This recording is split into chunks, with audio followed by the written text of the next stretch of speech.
Hi everybody, it's Annette from The Art of Intuition, and today we are going to talk about Lucifer and Lucifer energy and what exactly is Lucifer energy and when it starts to come up. It can be a very scary process for our human when our Lucifer energy gets activated. Now, I normally don't get too much into a lot of the different energies that we embody. I mean, I guess I touch on some of them, but I don't touch on them in depth as some people do that do this type of content. But I do want to talk about this one because this is one you really don't realize you've gone through until you kind of go through it. Now,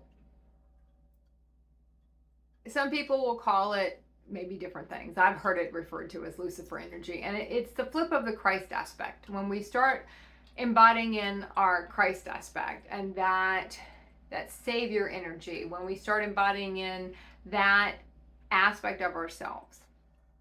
I'm not going to take this video and go into the religious overtones of that. I will say that some people who are raised very religious can have a little bit of challenges with when we start embodying in Christ energy, Buddha energy. It's just energy. You know, it came through different forms, through different figures, but it was just the form it came through, right? So don't get too bogged down on that. And if you do feel like yourself you are bogged down on that, some of it comes from if we were raised in a very religious family. So, or if you were the other way, or if you were totally raised in a non-religious family and you're an atheist, sometimes that can be like, people don't want to identify it as Christ energy, but normally that's how you will see it identified. You can call it whatever you want to call it. You can call it Savior energy. You can just call it, usually angel energy and Christ energy. For me, they're a little different. But just a little side note on that one. I was not raised religious at all, so I really didn't have a hang up on it at all. I guess I didn't really have any. If you have a lot of emotion or story behind it, that's when some people can get hung up on some of these energies. But just take them as what they are. Their energy and what they represent and what they feel like. You know, Christ energy is a very beautiful compassion. It brings out our compassion. You can also look at it like that. It really brings out our compassion and love for humanity. But the flip of that is when you activate Christ energy, you're going to activate what people will call Lucifer energy, which is sort of the opposite of that, because you can't embody in Christ energy unless you clear Lucifer energy. Now, like I said, people might call it something else. I've always seen it as Lucifer energy, so that's what I'm going to call it. Now, when you clear Lucifer energy, it is a very, very intense clearing. And for me, it wasn't just a one-time thing. I cleared it over a couple of years, but I would go through bouts while I was clearing it. Now, for me, Lucifer energy came through with a lot of self-hate. You know, a lot of self-hate, loathing, wanting to, not feeling worthy of anything. It was a very deep, I don't want to use the word dark, but it was just a very dense energy, very dense programming to come up. And usually you can get pushed pretty much to the brink and you're going to activate your Lucifer energy. And it is just a very intense process. I don't know if I can say intense enough there, but so if you are going through something and you're going through that type of energy coming up, and to me it came through, like I said, immense amount of self-hate, immense amount of just loathing, because if we think about it, we really can't activate love for humanity and compassion for humanity if we don't have that for ourselves. So when we start activating the Christ energies and we start activating that love for ourselves and that compassion, not only for everyone else, but compassion for ourselves and that compassion for humanity, we can't have a self-loathing for ourselves, because we also have that self-loathing for ourselves. We have that self-loathing for humanity because we're part of it. You know, no matter how small our human aspect is, and there's a big difference between human and humanity. You know, those are two very different on the spectrum, and I'm pretty sure I did a video on that years ago. So if anyone wants to go through that, I'm not going to go through it here, but you can look that one up. They're just two totally different things. But when Lucifer energy hits, it makes you feel like there's really no other way to do anything. Like you just don't care what happens next.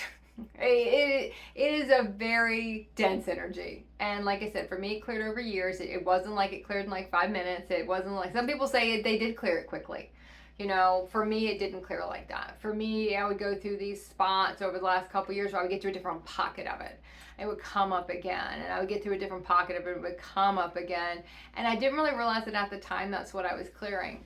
But it was so much to it. And it was definitely something that's, we don't really see what it is till we get out of it, or we get to kind of the other side of it. And I went through these clearings over the last couple of years, and I don't remember really the last time I went through any type of Lucifer clearing. It was probably very early parts of this year, or maybe even last year when I went through another iteration of it. And then we just go deeper in. But just be aware that that can come up when you start getting into the Christ energy and the beautifulness. I don't know if that's a word, but there's such amazing energies when you start embodying in those that they do bring up some other things, because we can't hold both. We can't, like I said, hold that compassion and love and hold that hate.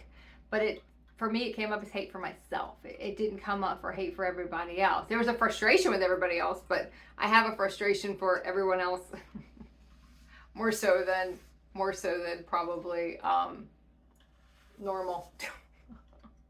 When you do any type of work for humanity, you get to a lot of parts in it where you do kind of get very frustrated with humanity.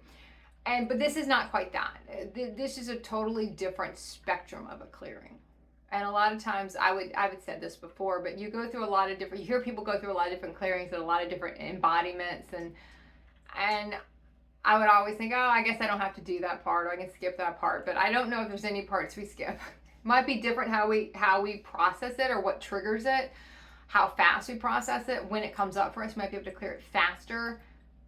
I kind of just would go all into it, be by myself, and just vent it all out, scream or do whatever I needed to do, just keep getting it out of my body. And the stuff that comes out of your mouth, you're clearing Lucifer energy.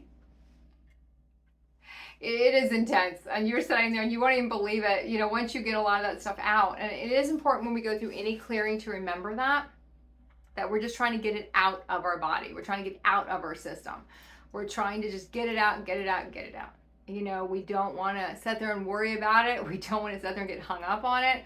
We just want it out of our body. So when you feel it come up, just get it out, stomp it out, scream it out. Just don't project it at other people. Go by yourself, find a place to be by yourself, and just project it.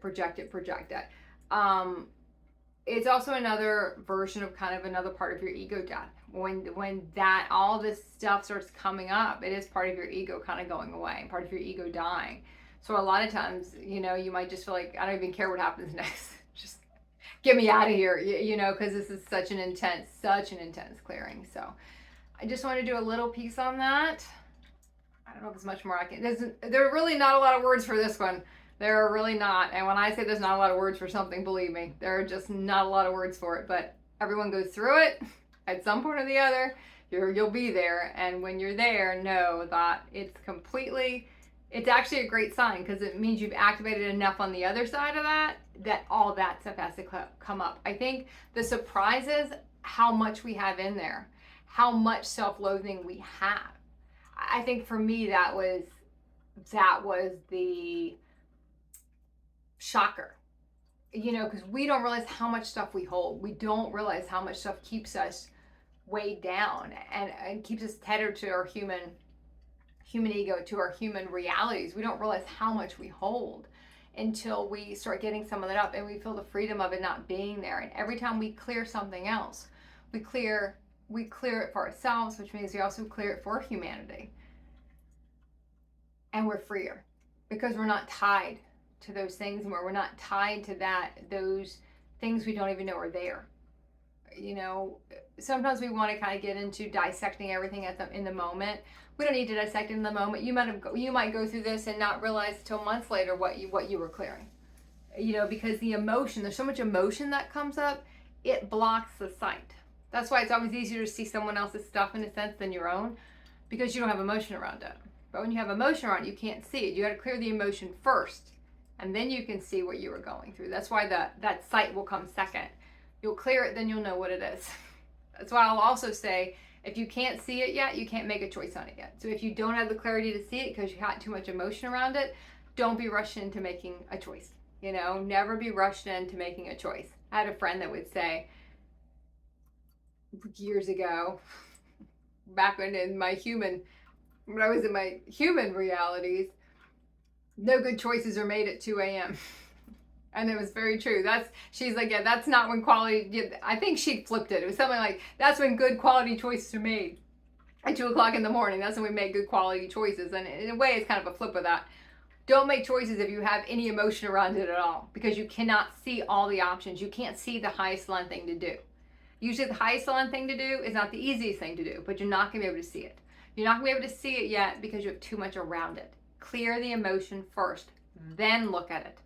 Then look at the situation, enter back into the reality, but clear the emotion first. If you do not clear the emotion first, you're not going to be able to see it. You're not going to be able to see the highest line thing to do.